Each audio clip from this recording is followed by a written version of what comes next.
여러분들 중에는 잘 알지 못하시는 분들이 계시겠습니다. 그러나 아마 몇 개월 뒤에는 다 아시게 될 겁니다. 우리나라의 9월이면, 올해 9월이면 인천 송도에 전 세계 222개 국가에 5천 명이 넘는 복음주의권의 교회 대표, 목사님, 선교사님 또는 평신도 대표들, 전문인들, 청년들 이렇게 모이는 대성회가, 선교 대회가 열립니다. 제4차 로잔 대회라고 엄청난 큰 우리나라 기독교 역사에 이런 대회가 또 있었겠나 싶을 만큼 그런 대회가 열립니다. 정부에서도 이 일을 중요하게 생각해서 아주 전폭적으로 지원하고 있습니다. 이 로잔 대회가 뭐냐면 1974년에 전 세계적으로 세계 제2차 대전이 끝나고 선교에 엄청난 위기가 왔었습니다. 그때 복음주의권에 있는 전 세계에 있는 교회들이 어떻든지 온전한 하나님의 말씀대로 그리고 정말 예수 그리스도의 십자가의 복음을 전 세계에 전하는 일을 위하여 교회와 또 복음주의권의 선교사님들 연대하는 첫 번째 대회가 1974년에 스위스 로잔에서 열렸습니다. 그때 그 모임을 주관하신 분들이 빌리 그레이엄 목사님과 존 스타트 두 분이었는데 그 이후로 이제 50년이 되는 해입니다. 15년마다 이 로잔 대회가 열려왔었는데 이번 4차 로잔 대회, 로잔 운동 50주년이 되는 이 대회를 한국에서 열게 된 겁니다. 앞으로 주님이 오실 때까지 우리 세계 교회의 선교 방향이 어디로 흘러가야 될지 온전한 복음을 온 교회가 온 세상에 전하는 그런 비전을 가지고 아주 중요한 선교 전략 회의를 하게 되고 이번 서울 인천 로잔 대회에서 결정된 여러 가지 선교적인 전략은 아마 주님 다시 오시는 일을 위하여 매우 중요하게 쓰임을 받게 될 겁니다. 근데 중요한 것은 이런 중요한 선교 대회가 한국에서 열리는 지금 이 시점에 한국 교회는 사실 쉽지 않은 영적인 상태에 있다는 것입니다. 아마 여러분들도 다 느끼시고 오늘도 정말 영적 대각성이 한국교회에 일어나기를 갈망하는 마음을 가지고 오늘 이렇게 모이신 까닭도 우리 형편이 지금 현재 쉽지 않다는 뜻이죠. 여러분 한번 생각해 보시기 바랍니다. 이렇게 중요한 세계 선교 대회가 한국에서 열리게 되는데 이 일에 하나님의 계획이 없으실 리가 없잖아요. 특히 한국에서 열리는데 물론 지금 현재 한국 교회가 가지고 있는 능력만 가지고 보면 이런 선교 대회를 열 수 있을 만한 제3세계에서는 거의 유일한 나라입니다. 그래서 한국에서 열리게 된 거예요. 그렇지만 전 세계 지도자들도 압니다. 한국 교회가 예전만 못하다는 것을.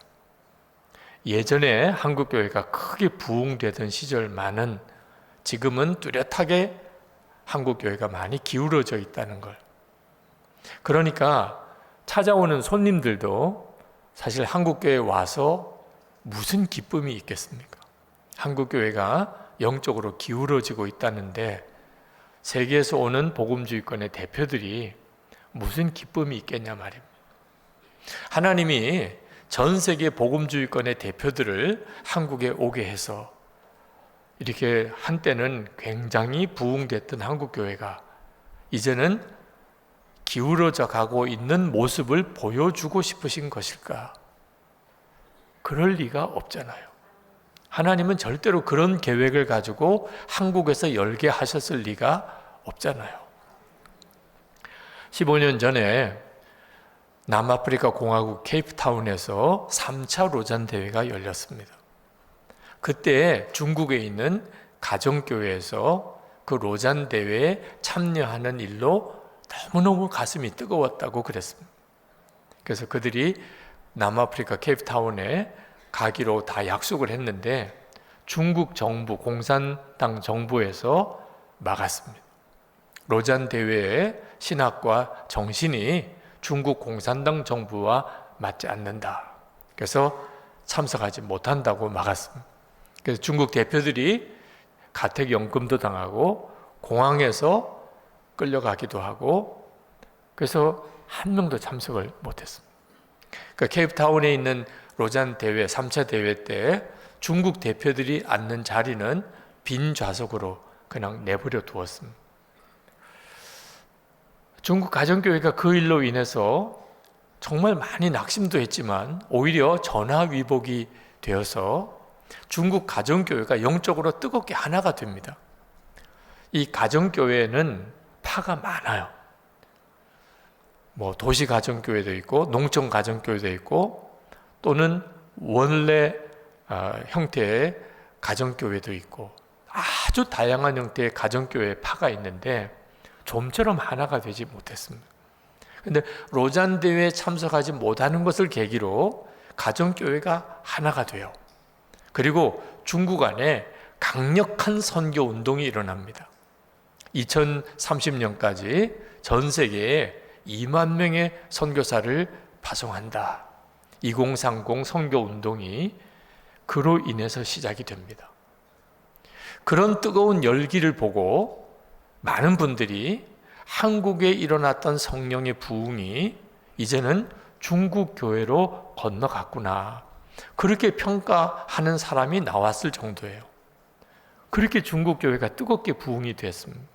자, 여러분, 중국 가정교회는 로잔 대회에 참석하지 못하고도 이런 영적인 각성이 일어났다면 로잔 대회가 열리는 한국 안에는 어떤 역사가 일어나야 정상이겠는가 하는 거예요.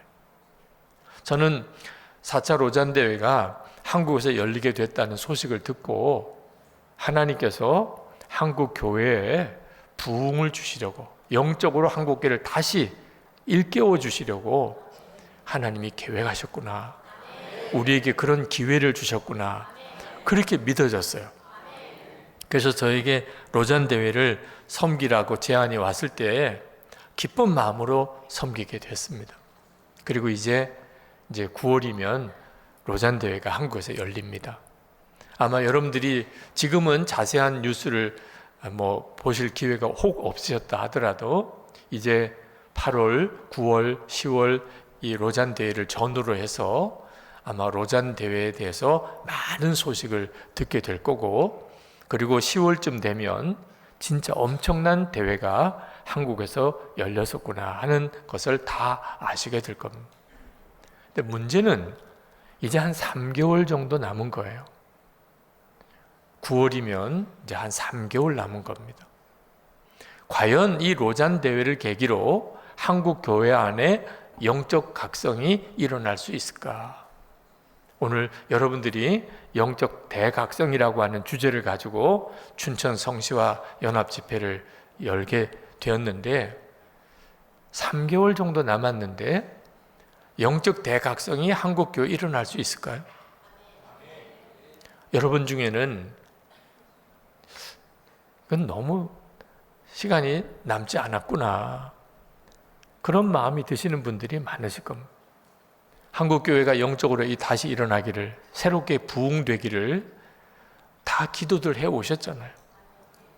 그런데 실제로 그 역사는 좀처럼 일어나지 않고 있잖아요.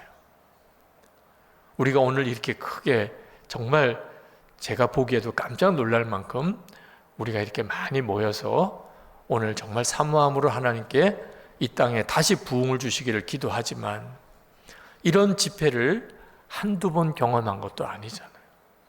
과연 오늘 이 성회를 계기로 한국교회 안에 영적 부흥이 일어날 수 있을까? 여러분 중에는 좀처럼 마음이 믿어지지 않는 분들도 있으실 겁니다. 그래서 제가 오늘 이 자리에 서 있는 것인지도 모르겠어요. 왜냐하면 하나님께서 제 마음에 3개월은 너무나 긴 시간이라. 오늘 여러분에게 그 말씀을 드리고 싶은 거예요. 로잔 대회가 이제 9월에 열리게 되는데 그 전에 오늘 춘천에서 열리는 이 성시와 대성회를 계기로라도 하나님은 얼마든지 우리 가운데 영적 대각성을 일으키실 수 있습니다. 사실 저는 신학교에 들어갔을 때 한국교회 부흥을 위한 하나님의 도전을 그때 경험하고 하나님께 간절한 마음으로 기도하기 시작을 했습니다. 하나님, 이 한국교회에 하나님께서 허락하신 부흥을 다시 주십시오. 저는 솔직히 목사 되는 마음이 없었던 사람이에요. 부모님 때문에 목사가 될 수밖에 없어서 신학교는 갔지만 목사 되고 싶은 마음은 없었습니다. 아버님도 목사님이고 할아버님도 목사님이고 할아버님은 6.25 전쟁 때 순교하신 분이고 그렇지만 제 마음속에는 교회는 너무 싫은 곳이었어요. 목사가 되는 것은 끔찍한 일이었습니다. 근데 큰아들이니까 목사가 되어야 된다니까 신학교를 간 거죠.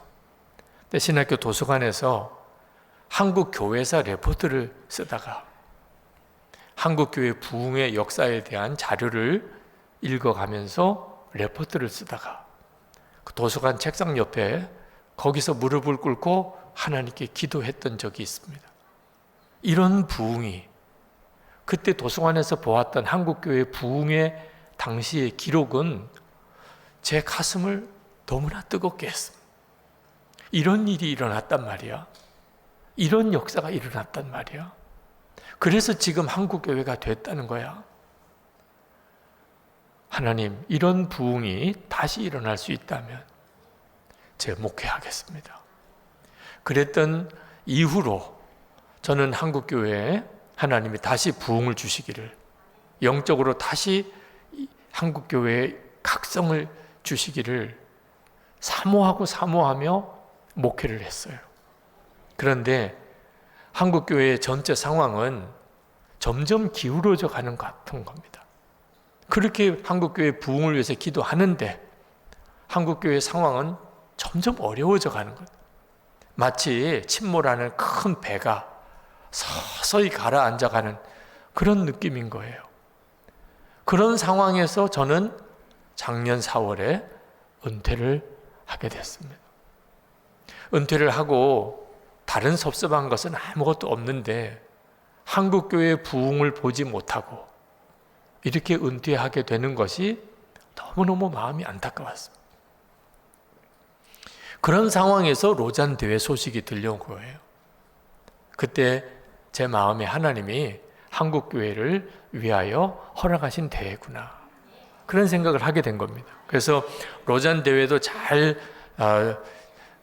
개최되고 진행되도록 하는 일도 섬기면서 동시에 제 역할이 한국교회 곳곳에 다니면서 한국교회를 향한 하나님의 영적 부흥의 계획을 알리는 일을 감당한 겁니다.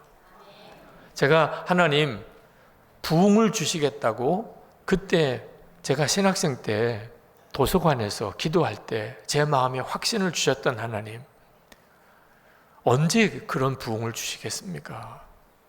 은퇴하면서 정말 눈물로 기도했던 적이 있습니다.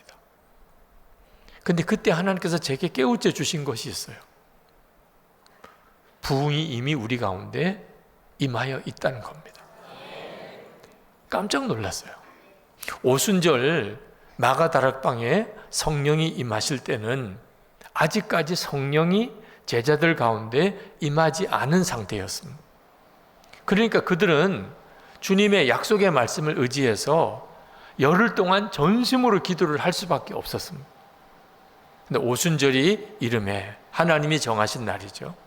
그리고 그들에게 성령이 부어집니다. 그리고 교회가 세워지고 그리고 전 세계적으로 복음이 전해지게 되죠. 그런데 지금 우리는 이미 성령께서 임하여 계신 상태에 있다는 거예요. 하나님께서 우리에게 오늘 성령을 주실지 안 주실지 그런 문제를 가지고 고민할 필요가 없어요. 왜냐하면 이미 우리 안에 성령이 와 계십니다. 우리는 그 성령의 역사하심을 따라서 오늘 이 자리에 모인 거예요. 우리 가운데 주님이 함께 계세요. 두세 사람이 내 이름으로 모인 곳에 나도 그들 가운데 있느니라. 우리 가운데 계신 거예요. 제가 기도하는 중에 부흥은 이미 우리 가운데 임하였다는 사실을 깨닫고 춤을 추면서 기뻐했습니다. 하나님의 부흥은 3개월 남은 이 기간 동안 얼마든지 우리 가운데 뜨겁게 일어나게 됩니다. 우리 속에 부흥의 물결이 우리 속에 흐르고 있어요. 부흥의 강이 흐르고 있습니다. 여러분, 초대교회에 큰 도시를 꼽으라면 로마나 고린도나 에베소 같은 도시입니다. 성경에 다 나오는 도시들이에요. 그런데 그때 당시에 그 도시 안의 교회, 성도의 존재는 정말 미미했습니다. 존재감을 찾아볼 수가 없습니다. 그때 당시의 세계 역사 기록에 보면 교회는 언급되지도 않습니다. 성경 속에나 기록이 되어 있는 거예요. 정말 초라했죠. 그런데 지금 춘천은 어떻습니까?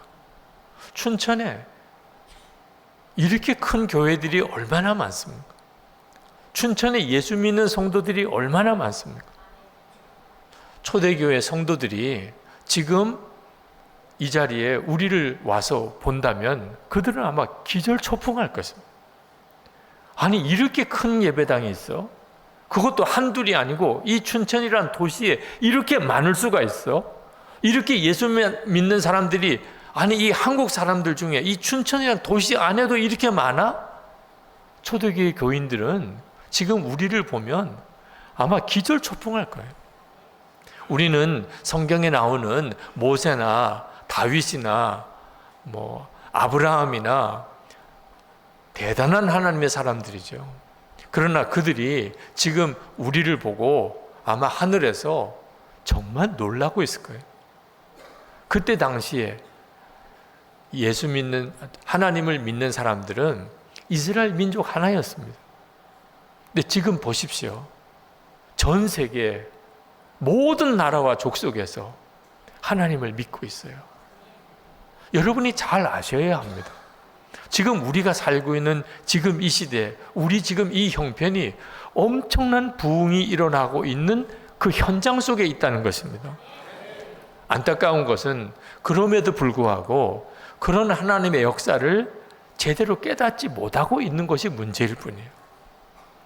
제가 할 일은 하나님께서 우리 가운데 역사하시는 이 엄청나고 놀라운 일을 전하는 것입니다.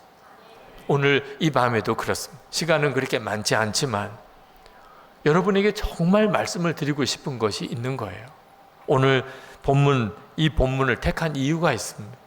베드로가 풍랑이는 바다 위를 걸은 유명한 사건입니다. 베드로가 이 물 위를 걸었던 이 경험은 그 이후에 베드로가 사도로서 사역을 해 가는 동안에 엄청난 힘이 되었을 겁니다. 물 위를 걸었던 경험. 아마 많은 어려움들이 베드로가 사역하던 그때 당시 예루살렘 교회와 초대교회에 일어났을 겁니다. 그때마다 자기가 물 위를 걸었던 그 경험을 생각하면 이것도 능히 감당할 수 있구나. 이것도 능히 이길 수 있는 것이구나. 아마 그렇게 믿어졌을 거예요. 근데 여러분, 우리가 똑같다는 걸 아십니까? 여러분, 저나 여러분들이나 다 지금 물 위를 걷고 있는 사람들입니다. 여러분 중에는 베드로가 물 위를 걸었던 이 사건이 베드로에게만 있는 아주 특별한 기적과 같은 사건일 거라고 많은 분들이 그렇게 생각을 하세요. 자기도 이와 같이 물 위를 걷는 기적을 경험하고 있을 거라고는 상상도 못하는 거예요. 근데 여러분, 베드로가 물 위를 걸은 이 엄청난 기적과 같은 사건이 그대로 우리가 지금 누리고 있는 은혜의 체험이에요. 어떤 기적이 우리 속에 일어나고 있는 거죠? 예수 그리스도께서 우리 안에 오신 거예요. 여러분, 예수님이 여러분 안에 오신 것을 믿으십니까? 아니, 그걸 진짜 믿으신다면 무리를 걷는 것이 더 커요? 예수님이 여러분 마음에 거하시는 것이 더 커요? 예수님이 여러분 안에 거하시는 게 훨씬 크고 놀라운 기적이죠. 아니, 솔직히 무리를 걷는 것이 뭐 그렇게 대단한 일이겠습니까? 자, 무리를 걸었다고 합시다. 여기에 소양댐, 소양호를 여러분이 걸었다고 합시다. 아마 방송국에서 난리가 나겠죠. 그죠? 뭐 카메라들이 오고 여러 방송에서 와서 무리를 걷는 여러분의 모습을 촬영하고 그게 보도가 되고 아마 센세이션한 그런 효과는 있겠지요. 그러나 물리를 걸었다고 그래서 구원 받습니까? 물리를 걸은 것 때문에 더 행복해지겠습니까? 아니, 무리를 걷는 것은 놀라운 일이긴 할 거예요. 아마 여러분이 유명한 사람이 될 수도 있을 거예요. 아마 계속 무리를 걸어보라는 요청을 계속 받으실 수도 있을 겁니다. 한번 걸어볼까? 뭐 그럴 수도 있을 거예요. 아마 좀 흥미로운 일일 수는 있겠죠. 그런데 계속 무리를 걷는 것으로 뭐가 도대체 의미가 있는 일이겠냐 말이에요. 그런데 예수님이 내 마음에 계신 것, 이건 진짜 상상할 수 없는 일이잖아요. 예수님이 정말 여러분 안에 계시다. 문제는 그게 그렇게 엄청나고 놀라운 사실임에도 많은 그리스도인들이 그런 엄청난 일이 자기에게 일어났다는 사실을 믿지 못하는 거예요. 무리를 걷는 일 같이 어떤 기적이 일어나면 그제서야 깜짝 놀라는 거. 이야, 하나님이 진짜 살아계신 모양이다. 병든 자가 고침받고 죽은 자가 살아나고 그런 일들이 일어나면 이건 진짜 놀라운 기적이 일어난 모양이다. 근데 정말 중요한 기적인 예수 그리스도께서 자기 안에 거하시는 것을 왜 그렇게 무감각하죠? 여러분, 예수님이 진짜 여러분 안에 거하시는 것을 믿으십니까? 저는 은퇴하고 난 다음에 여러 교회를 다니면서 한국 교회가 지금 처해 있는 가장 무서운 일이 뭔지를 깨달았어요. 그게 뭐냐면 한국 교회가 또 교인들이 어느 순간에 율법주의적인 종교 생활에 빠져든 겁니다. 겉으로는 열심히 교회를 다녀요. 그렇지만 실제로 마음의 중심에는 기쁨도 감사도 사랑도 다 식어져 버렸어요. 우리는 다음 세대들을 걱정합니다.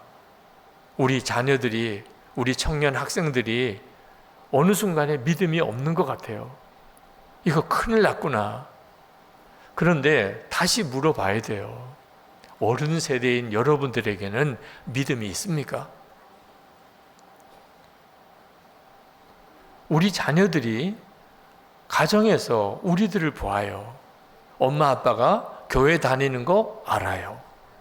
열심히 다니는 것도 알아요. 이렇게 주일 저녁인데도 특별 집회라고 이렇게 교회 가는 것도 우리 자녀들이 다 알아요. 우리 엄마 아빠가 교회 열심히 다니는구나 다 인정해요. 근데 우리 자녀들이 진짜 궁금해하는 것은 그래서 우리 엄마 아빠의 마음에 세상이 주지 못하는 기쁨이 있나? 모든 것에 감사하는 그런 감사가 있으신가? 원수도 사랑하는 사랑은 있으신가? 여러분은 그렇습니까? 자녀들에게 한번 물어보세요. 여러분의 자녀들이 여러분이 교회 다니고 예수 믿는 것은 알 거예요. 그렇지만 우리 엄마에게는, 친구 엄마에게는 있을 수 없는 기쁨이 있어. 정말 이해가 안 돼. 우리 엄마가 왜 그렇게 기쁜지. 아, 하나님이 진짜 계신가 봐. 우리 아빠는 모든 것에 감사하는 감사가 있으셔. 우리 아이들은 이미 알 만큼 다 알아요. 우리 엄마 아빠는 원수도 사랑하시는 분이야. 그게 진짜 믿음이거든요. 근데 교회는 다니는데 기쁨도 감사도 사랑도 없다면 그런 걸 종교생활이라고 합니다. 그냥 종교생활만 하는 거예요. 그러니까 우리 자녀들이 교회를 떠나게 되는 거예요. 종교생활이 좋은 사람은 없어요. 우리들은 예수님을 믿는다고는 하지만 진짜 주님의 역사는 경험 못하고, 그러니까 더 겉으로 신앙생활에 매달리는 거예요. 교회 다니는 거, 새벽기도 나가는 거, 뭐 지키는 거, 교회에서 뭐 봉사하는 거, 거기에 목숨을 걸어요. 그것마저도 없으면 아예 믿음도 없다고 생각이 드니까 껍데기만 남는 거예요. 껍데기만. 그러니까 점점 더 우리의 다음 세대와 자녀들이 교회를 떠나는 거예요. 저는 목회하면서 예수를 믿어도 사람은 안 바뀐다는 생각에 오래 시달렸습니다. 안 바뀌는 거예요. 좀처럼 안 바뀌는 거예요. 여러분, 예수 믿으면 사람 바뀝니까? 여러분의 마음속에도 예수 믿는다고 사람이 다 바뀌겠어? 그렇게 생각하는 분들이 있으실 거예요. 실제로 주변에 예수 믿고 사람이 안 바뀐 경우가 너무 많으니까요. 가족들도, 같은 교인들도 예수 믿었기 때문에 사람이 진짜 바뀌었나. 어느 원로 목사님이 평생 목회하시고 집 팔아 바친 교인도 받고 땅 팔아 바친 교인도 받고 피 뽑아서 헌금한 교인도 받지만 성질 뽑아 바친 교인은 한 사람도 못 봤다 그러더라고요. 그게 실제로 우리들의 현실적인 문제잖아요. 여러분은 예수 믿었으니 성질도 완전히 바뀌었나요? 예수 믿어도 사람은 안 바뀌어. 그게 바로 율법주의적인 종교 생활에 빠져버린 일이에요. 자, 여러분, 담임 목사님이 신방 오면 얼마나 좋아요. 오셔서 예배 드려주시고 축복기도 해주시고 다 좋으실 거예요. 근데 담임 목사님 모시고 살라 그러면 어때요? 아마 엄청 부담이 될 거예요. 담임 목사님이 신방 오셨다가 가셔야지 계속 집에 계시면 진짜 난감한 일이죠. 방도 어떻게 마련해 드려야 되고 식사도 새끼 다 어떻게 차려 드려야 되고 진짜 난감하죠. 그러나 한 가지 분명한 것은 담임 목사님이 우리 집에 와 사시면 우리 집안 분위기가 싹 바뀔 거라는. 이제 예능은 다 끝났어요. 드라마 끝났어요. 네. 매일 예배예요. 담임 목사님이 우리 집에 사시니 부부싸움 못해요. 애들에게 소리도 못 질러요. 자, 담임 목사님만 우리 집에 와 사셔도 우리 집안 분위기가 싹 바뀔 수 있다면, 예수님이 내 마음에 정말 계시다면, 지금 나와 함께 계시다면, 아니 이게 진짜 믿음이라면 어떻게 예수 믿었는데 사람이 안 바뀔 수 있냐 말이에요. 여러분, 예수님이 우리 가운데 사시게 된 것, 이건 정말 기적 중의 기적인 거예요. 도무지 있을 수 없는 일이 벌어진 거죠. 문제는 그렇게 예수를 믿고도 실제로 그걸 모른다는 데 문제가 있는 거예요. 사실 우리가 예수를 믿고 예수님을 영접한 이 사건은 베드로가 물 위를 걷기 시작한 것과 비교가 안 될 정도로 엄청난 일이에요. 이제는 그 사실을 여러분이 분명하게 아셔야 됩니다. 여러분이 예수님이 여러분 안에 계신 것이 정말 믿어지기 시작할 때, 그때부터 하나님의 부흥은 놀랍게 일어나기 시작합니다. 제가 2009년 7월에 6월에 건강 때문에 한 달 동안 안식월을 제주도에서 가졌었습니다. 교회에서 한 달을 요양하도록 저와 제 아내를 제주도에서 한 달을 지내게 해 주었어요. 그때 한 달 동안 제주도에서 무엇을 할까 제 아내와 의논하다가 예수님이 우리 안에 계신데 예수님을 바라보면서 한 달을 지내봅시다. 정말 예수님만 바라보면서 설교 한 달 동안 안 해도 되고 교회 사역 한 달 동안 다 내려놓았고, 두 사람이 제주도에서 방 하나 얻어놓고 뭐하고 지내겠어요? 예수님이 우리 안에 계신 것을 정말 믿고 아침에 눈을 뜰 때 주님을 부르고, 그리고 하루 종일 주님 생각하고 주님이 주시는 마음에 따라 순종해 보고, 그리고 저녁에 그것을 일기로 써봅시다 한 달을 그렇게 살았어요. 그렇게 한 달을 살고 다시 교회로 돌아올 때 제 안에 뚜렷하게 변화된 것이 하나 생겼어요. 예수님께서 제 마음에 거하시는 것이 믿어지는 것. 여러분, 예수님이 마음에 계시다고 믿으려고 하는 것과 실제로 예수님이 마음에 계신 게 믿어지는 것과는 완전히 다른 거예요. 믿음은 믿어져야 믿음인 거예요. 예수님이 나와 함께 계시다고 듣기는 했어요. 예수님이 나와 함께 계시다고 아멘이라고 외칠 수도 있어요. 그런데 계속 예수님을 잊어버리고 살아요. 하루를 지났는데 예수님 한 번도 생각 안 하고 살았어요. 한 주간을 보냈는데 예수님이 나와 함께 계시다는 생각조차 못하고 살았어요. 그러면 예수님이 내 안에 계시다고 믿는 게 무슨 소용이 있어요? 근데 예수님이 저와 함께 계시는 것이 믿어져요. 주님이 나와 함께 계시는 게 믿어지니까 말이 달라져요. 아내와 이야기할 때, 집에서, 교회에서 우리 부목사님들과 완전히 달라져요. 생각도 달라져요. 아, 사람이 이렇게 바뀌는구나. 여러분, 예수 그리스도께서 여러분 안에 계신 것은 이미 여러분에게 다 허락된 은혜예요. 아직도 예수님이 여러분 안에 계신 것이 믿어지지 않으시는 분, 오늘 여기 왜 오셨어요? 여러분을 오늘 여기 오게 하신 분이 주님이세요. 주님이 아니면 여기 올 사람이 없어요. 주님의 인도하심을 받으면서도 주님이 자기 안에 역사하시는 것을 여전히 깨닫지 못하는 것이 우리들의 숙제일 뿐이에요. 예수님께서 저와 함께 계시는 것에 대해서 깨닫고 난 다음에 제 삶 전체가 바뀌기 시작해요. 그래서 오늘 이 자리에 서 있는 이유이기도 합니다. 여러분 중에 아니 목사님, 예수님이 진짜 내 안에 계시다면 지금 제 삶이 왜 이렇게 답답하고 왜 이렇게 어렵고 왜 이렇게 힘듭니까? 그렇게 질문하실 분들이 있으실 거예요.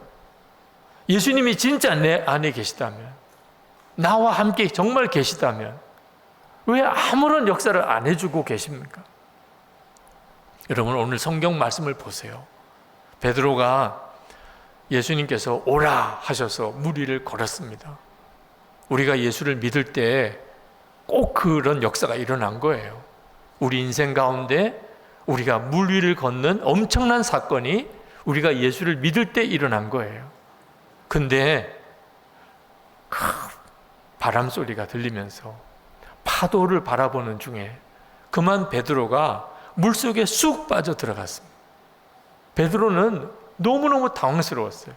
그래서 소리를 지르면서 주여 살려주십시오 하고 소리를 질렀잖아요.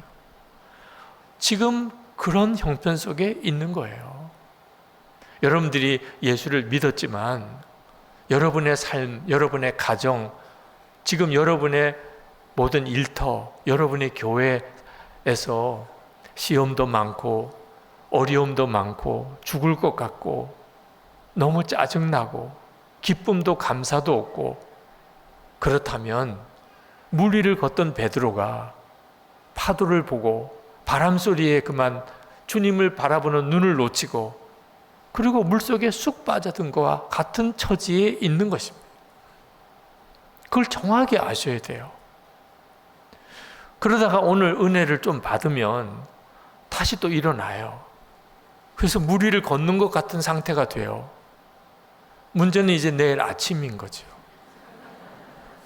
또 짜증나는 일, 또 답답한 일, 또는 그런 문제들 속에 그냥 다시 또 그래서 예수를 믿고 물 위를 걷기 시작을 했는데 물에 빠졌다가 건짐받았다, 빠졌다 건짐받았다만 계속 반복하는 거죠. 그러니까 항상 사실 물속에 빠진 상태처럼 사는 거예요. 오늘 우리에게 하나님께서 주신 중요한 메시지는 왜 베드로가 물 위를 걷다가 물속에 빠졌나, 그리고 주님은 거기에 대해서 뭐라고 말씀하셨냐는 거예요. 여러분, 물속에 빠져든 베드로에게 예수님께서 뭐라고 말씀하셨습니까? 믿음이 적은 자여, 왜 의심하였느냐? 믿음이 작아서 그랬다는 거예요. 다시 말하면 베드로에게 있었을 문제가 뭐지요? 주님이 자기를 무리를 걸어오게 하고 계시다는 것을 순간 놓친 거예요. 예수님이 나와 함께 계시다. 지금 내 안에 계시다. 나로 하여금 이 풍랑과 어려움과 시험이 많은 세상 가운데 이 세상 파도 위를 걸어가게 하시고 계시다는 사실을 믿지 못하는 거라는 거예요. 너무나 많은 성도들이, 너무나 많은 교회가 예수님이 지금 함께 계시고 우리를 무리를 걷게 하고 계시다는 사실에 대하여 믿지 못하는 거예요. 그러니까 시험에 빠져드는 겁니다. 환경이 어려워서도 아니고 사람 잘못 만나서 힘든 것도 아니에요. 예수를 믿으시는 춘천에 있는 성도 여러분, 여러분이 지금 힘든 것, 지금 여러분이 마음이 어려운 것, 때때로는 정말 죽고 싶은 생각이 들 정도로 그렇게 고통스러운 이유는 환경 때문이 아닌 거예요.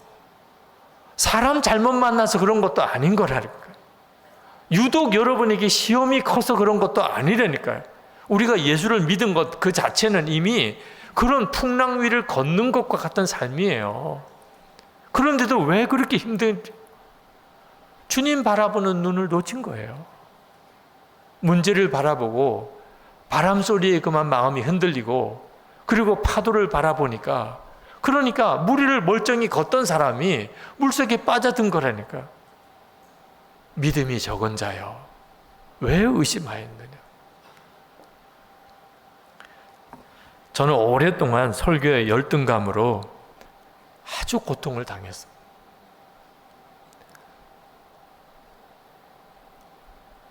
그 자세한 이야기를 다 말씀을 드릴 시간이 사실 없네요. 저에게 있어서 가장 힘들었던 일이 설교의 열등감이었어요. 제가 광림교회 부목으로 있을 때 그때 참 바보 같은 생각을 했었습니다. 그 부목사들이 주일 저녁 예배 설교를 맡아서 했습니다. 새벽 기도회 때 설교를 맡아서 했어요. 돌아가면서. 제게도 설교 순서가 오잖아요. 제 마음속의 생각에 저보다 먼저 설교하는 목사님 설교 죽수기를 바라는 거예요. 그리고 제 뒤에 설교하는 목사님도 설교 죽수기를 바라는 거예요. 왜? 죽으면 같이 죽어야지. 두 분은 다 설교 잘하고 나만 설교 못하면 그건 정말 못 견디는 일이잖아요. 너무너무 무섭더라고요. 저 자신이 너무너무 무서운 거예요. 하나님, 어떻게 하면 좋습니까? 설교하는 것 자체가 너무 두려운 거예요. 그리고 다른 목사님들 설교하는 것처럼 도무지 잘할 자신이 없는 거예요. 그때 저를 그 열등감에서 건져낸 말씀이 고린도전서 1장 27절에서 29절 말씀. 하나님이 약한 자를 택하여 강한 자를 부끄럽게 하려 하시고 하나님이 미련한 자를 택하여 지혜로운 자를 부끄럽게 하려 하시고 하나님이 없는 것, 천한 것, 멸시받는 것을 일부러 택하여 쓰신다는 거예요. 여러분, 그 말씀을 믿으십니까? 정말 믿으십니까?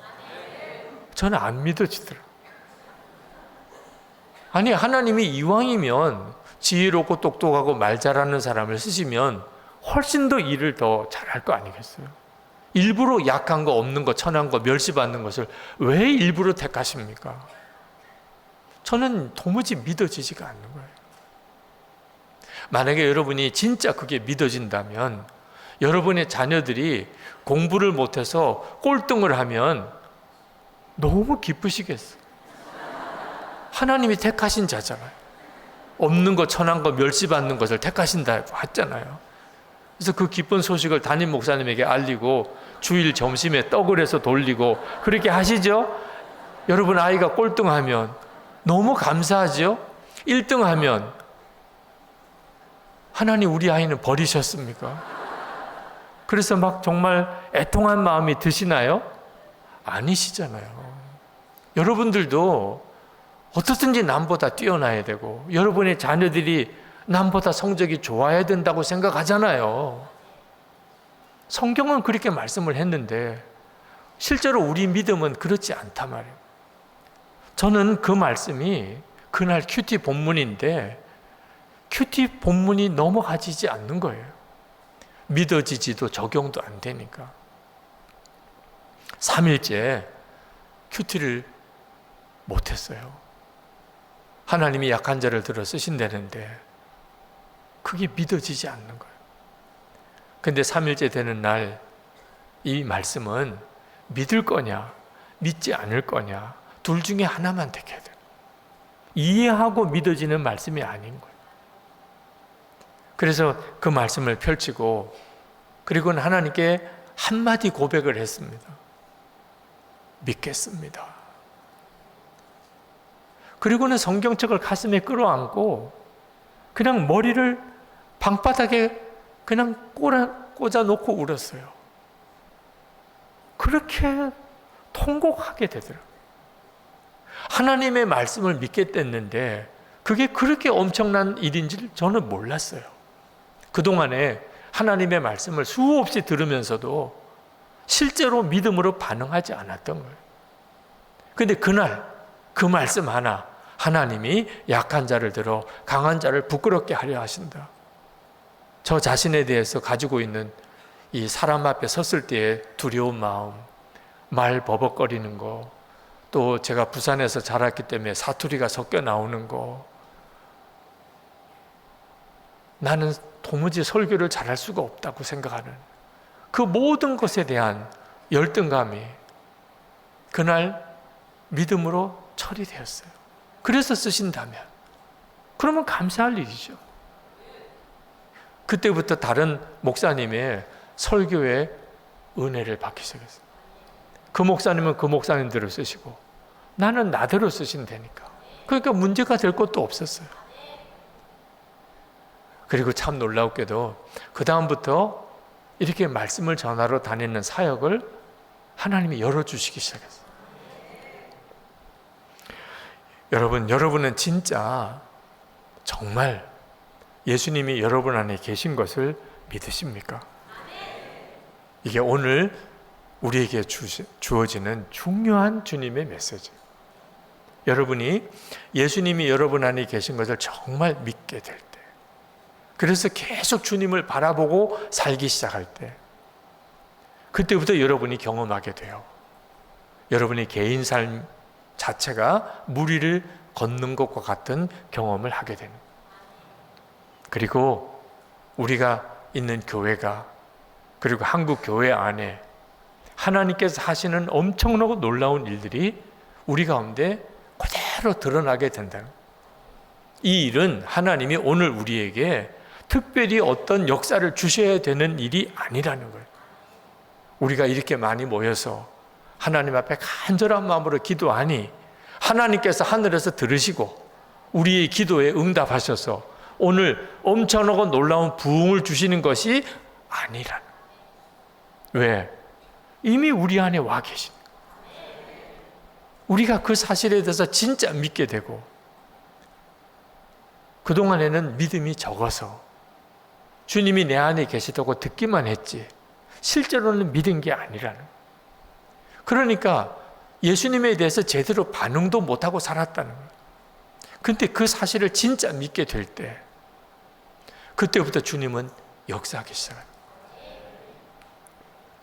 제가 코로나 기간 동안 서울에 있는 어느 사립대학교 교수님들 신우회 모임에 설교를 하러 갔었습니다. 그때 한 10명쯤 되는 교수님들이 그 모임에 들어오셨어요. 그리고 제가 줌으로 설교를 했습니다. 예배를 끝냈어요. 그리고 그 교수님들과 이제 이런저런 자유롭게 대화를 하는 시간인데 교수님 한 분이 저에게 말씀을 하시더라고요. 목사님, 질문을 하나 해도 되겠습니까? 하시라고 그랬어요. 목사님, 저희들이 지금 대학교 교수인데 예수를 믿는 성도고, 근데 저희들은 뭔가 학교에 그리고 한국 사회에 기독교 교수로서 뭐 역할을 하고 싶은 게 있습니다. 그런데 목사님 오늘 보신 것처럼 줌으로 모여서 원래 예배를 드리는데도 10명 정도밖에 안 들어옵니다. 우리가 무엇을 할 수 있겠습니까? 그 교수님 마음에 낙심이 쫙 깔려 있어요. 우리가 뭘 할 수 있겠어? 제가 그 교수님에게 말씀을 드렸어요. 교수님, 10명밖에 아니라고 말씀을 하시는데 왜 10명의 숫자가 작아 보이는 겁니까? 만약에 여기 계신 10명의 교수님들이 다 진짜 예수님께서 마음에 계신 것을 정말 믿으시고 그 예수님이 교수님들의 왕이 되시면, 그러면 이 학교에 있는 우리 기독 청년들이 얼마나 행복하겠습니까? 교수님들 한번 생각해 보십시오. 어느 대학에 예수님을 정말 마음의 왕으로 모시고 사는 교수 10명이 있는 대학이, 교수님들 생각나는 대학이 어느 대학이 그런 대학이 있습니까? 어느 대학의 교수 10명이 예수님을 왕으로 모시고 사는 그런 교수가 있다. 그러면 그 대학 안에 있는 다른 동료 교수들이 어떻게 영향을 안 받을 수가 있겠습니까?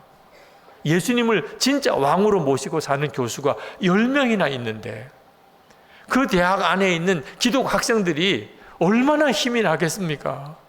우리 대학에는 예수님을 왕으로 모시고 사는 교수님이 10명이나 있어. 아마 틀림없이 이 대학이 한국에 있는 다른 대학의 교수 신우에 전부 다 강한 영향을 주게 될 겁니다. 아마 곳곳에 가셔서 아마 피를 토하는 심정으로 교수님들 마음속에 계신 예수님을 증거하고 한국교회 교수회를 일깨워 내실 겁니다. 한국교회가 가만히 있을 수 있겠습니까? 교수님, 왜 10명의 교수가 적다고 말씀하시는 겁니까? 그렇게 말씀을 드렸어요. 오늘 제가 여기에 와서 마음이 괜히 흥분이 되는 이유가 지금 이 자리에 계신 여러분의 숫자가 거의 1000명을 넘습니다. 춘천에서 그냥 단순히 숫자만 1000명을 헤아리는 것이 아니고 오늘 여기 오신 여러분들이 진짜 예수님이 여러분 안에 계신 것을 정말 믿고 그 예수님이 여러분에게 왕이세요. 우리의 주님이시잖아요. 아니 진짜 여러분 한 사람 한 사람이 그렇게만 진짜 믿으시고 그리고 오늘부터 그렇게 살기 시작한다면 이 집회가 끝나고 이제 여러분들이 집회를 나가서 그때부터 여러분은 왕을 모시고 사는 사람이에요. 여러분이 정말 그렇게 살기 시작한다면 오늘 이 집회에 오지 못한 이 춘천에 있는 다른 크리스천들이 어떻게 그 일에 대하여 소문을 듣지 못할 수가 있겠습니까? 그리고 춘천이 그와 같다면, 춘천에 성시와 운동이 그런 역사가 일어난다면, 아니 강릉이나 원주나 아니 강원도뿐 아니고 여기 경기도나 충청도나 경상도나 한국 전역에 어떻게 하나님의 부흥이 일어나지 않을 수 있겠느냐 말이에요. 오늘 여기 계신 여러분, 한국교회 부흥은 1903년에 원산에 선교사님들 수십 명이 모이는 수련회에서 하디 선교사님의 바로 주님을 내가 온전히 믿지 못했다는 그 회개 고백 하나로 시작해서 일어난 거예요. 춘천에서 저는 한국교회를 일깨우는 영적 부흥이 일어날 수 있다고 확신합니다. 1940년대 미국의 어느 신학교에서 신학생들이 영국을 탐방을 하러 갔습니다. 그때 당시에 영국은 말할 수 없이 부흥이 일어나던 때입니다. 그때 그 신학생들이 영국에 있는 부흥의 현장을 탐방을 하다가 존 웨슬레 생가를 방문을 하게 됩니다. 존 웨슬레 생가를 방문해서 그 생가를 쭉 둘러보는 중에 웨슬레 목사님의 침실에 들어가게 됐어요. 근데 침실에 들어가서 그들이 아주 인상적인 것을 보았습니다. 그 침대 바로 옆에 있는 카펫에 구멍이 날 정도로 움푹 파인 곳이 있었던 거예요. 그 안내를 해주는 가이드가 바로 이 자리가 웨슬레 목사님이 늘 무릎을 꿇고 기도하던 거기라는, 웨슬레 목사님의 기도하던 흔적이라는. 그 신학생들이 다 감동을 받았어요. 아, 이렇게 기도하시는 분이셨구나. 바로 이 자리가 그 자리구나. 다 감동을 받았어요. 그리고 이제 다른 방으로 옮겨갔어요. 근데 그 신학생, 한 신학생이 그냥 그 자리를 뜰 수가 없었어요. 그래서 다른 학생들이 다 다음 방을 구경하러 갈 때 그 친구는 뒤에 남아서 그 움푹 파인 자리에 자기 두 무릎을 거기다가 꿇고, 그리고는 하나님께 두 손을 들고 기도했어요. Do it again, Lord. Do it again. 하나님, 다시 그 일이 제게 일어나게 해주세요. 웨슬레 목사님에게 역사하셨던 그 역사가, 그 성령의 역사가 제게 다시 일어나게 해주세요. 그렇게 간절히 울면서 기도를 했어요. 웨슬레 목사님의 생가를 방문하던 팀이 이제 일정을 다 둘러보고 그리고 떠나려고 하는데, 담당 교수님이 보니까 한 사람이 비어 있는 거예요. 그리고 아무리 찾아도 없어요. 그래서 그 교수님이 다시 방을 쭉 둘러보러 이어서 방을 둘러보는데, 웨슬레 목사님의 침실에 가보니까 거기에 움푹 패인 카펫 기도하던 자리에 신학생 하나가 무릎을 꿇고 울고 기도를 하고 있는 겁니다.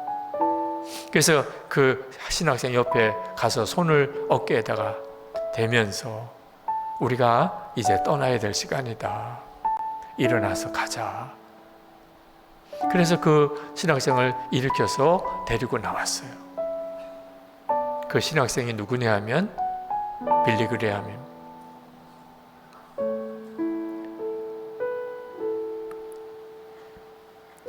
빌리 그레함만 아니고요, 윌리엄 부스더에게도 똑같은 기도가 있었어요. 사도행전 2장에 오순절에 성령이 부어지던 그때 그 기사를 사도행전 2장에서 읽고 윌리엄 부스도 무릎을 꿇고 하나님께 기도했어요.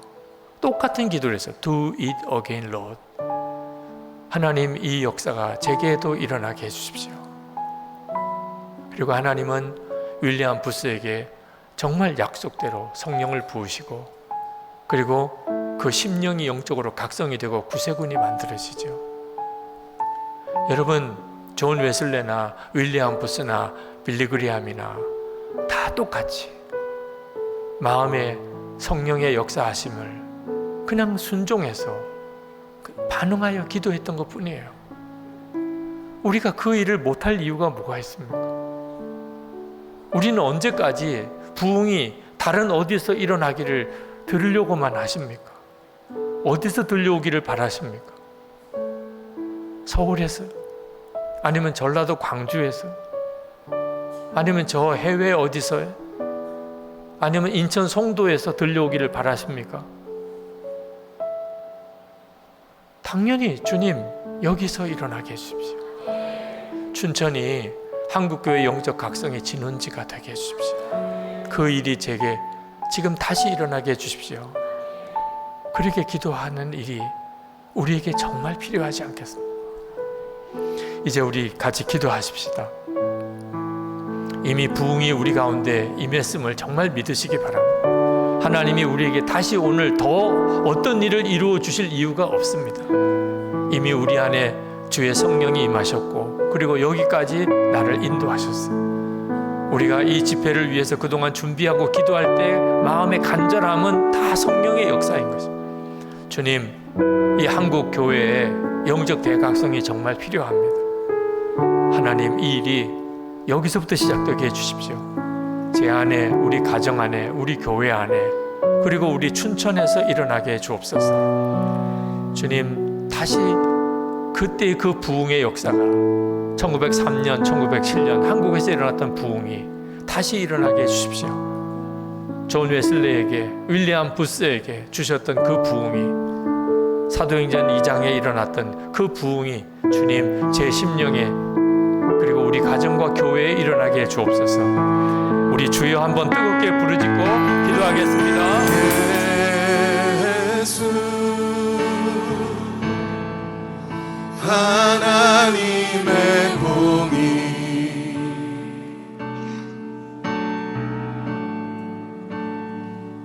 주독생자 그의 나라 임하시네.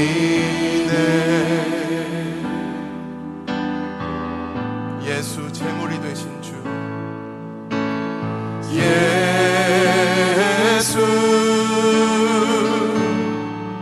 제물이 되신 주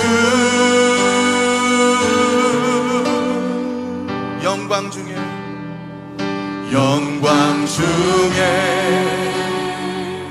그의 나라 임하시네.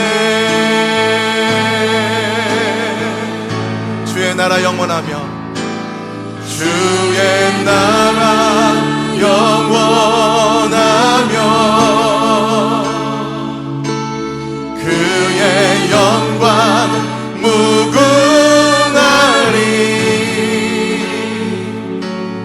왕의 위엄과 능력이 이제 임하였으니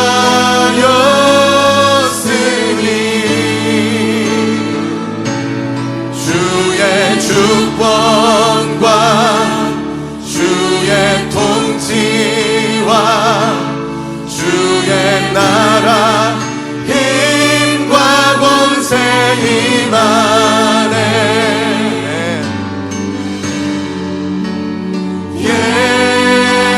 예수 하나님의 공의. 우리 2절로 노래하겠습니다. 예수 하나님의 사랑 예수 하나님의 사랑 주 은혜와 말씀으로 주 은혜와 말씀으로 나타났네. 오 예수 예수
영원하며